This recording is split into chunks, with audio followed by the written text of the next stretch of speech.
And the second part of LinkedIn, which is similar to going out to lunch, is that you have to provide the right kind of information for your investor. So a lot of people think of LinkedIn still as a place to put their resume. Well, those of you listening to this podcast, Right.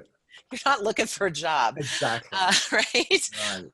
So we always, at my company, we say we need to transform your profile from a resume to a resource. And a lot of you are higher net worth individuals. You probably did not build your own LinkedIn profile. You probably had an assistant do it. And they probably grabbed your resume and copied and pasted it in. And that is not a resource to your investors. That's just your resume, which you're not looking for a job. Why would you have a resume on LinkedIn?